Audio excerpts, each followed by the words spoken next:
여러분, BC 1445년에 애굽에 노예했던 이스라엘 백성을 출애굽시키고 하나님의 선택된 백성으로 삼아주셨죠.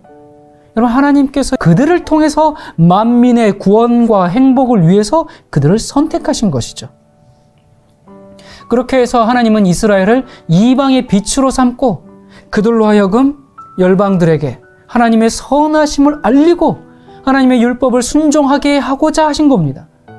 이스라엘이 하나님의 선하심을 효과적으로 증거하기 위해서는 그들이 하나님의 율법에 조화된 생활을 살아야 되고 하나님의 참되고 그 인자한 성품을 나타내어야만 했습니다. 그러나 하나님은 순종을 강요하시지는 않잖아요. 하나님은 이스라엘에게 선택의 자유를 주셨습니다. 출애굽기 19장 5절에 여호와께서 뭐라고 말씀하시냐면 세계가 다 내게 속하였나니 너희가 내 말을 잘 듣고 내 언약을 지키면 너희는 열국 중에서 내 소유가 되겠고 너희가 내게 대하여 제사장 나라가 되며 거룩한 백성이 되리라. 너는 이 말을 이스라엘 자손에게 고할지니라. 분명히 하나님께서 이 조건적으로 너희가 내 말을 잘 듣고 내 언약을 지키면 내 백성이다. 그런데 불행히도 대부분의 이스라엘 백성들은 하나님을 사랑하고 순종하는 길을 선택하지 않았죠. 이 솔로몬의 통치가 끝난 BC 931년경에 유다 왕국이 어떻게 됐습니까? 남북으로 분열되어서 서로 싸웠습니다. 남방을 유다 왕국이라고 그랬고 북방 이스라엘 또는 에브라임이라고 그렇게 얘기했죠. 여러분, 믿기 어려울지 모르겠지만 북방 이스라엘은요, 아예 우상 숭배를 공식 종교로 채택까지 해버렸습니다. 그랬는데 그럼에도 불구하고 하나님께서 이 이스라엘을 즉각적으로 포기하지 않았어요. 즉각적으로 내버리지 않았습니다.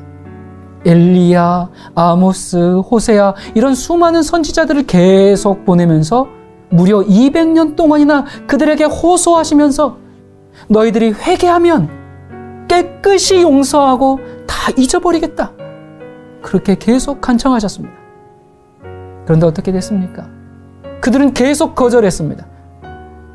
그러자 아시리아 제국이 일어나서 주변의 모든 나라들을 정복하기 시작했습니다. 전쟁의 소문이 점점 들려옵니다. 만약 이때에 이스라엘이 회개해서 그 하나님의 깨끗하고 인자하신 성품을 반영하고 율법을 순종하기로 작정했다면 하나님께서는 그 아시라의 침략으로부터 이스라엘을 당연히 지키셨을 겁니다.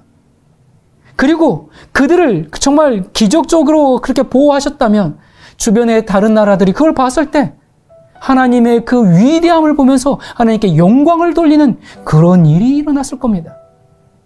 그러나 이스라엘이 자기 길을 계속 고집해서 달려간다면 하나님께서는 이 이스라엘도 다른 나라와 똑같이 정복당하도록 놔둘 수밖에 달리 방도가 없는 겁니다.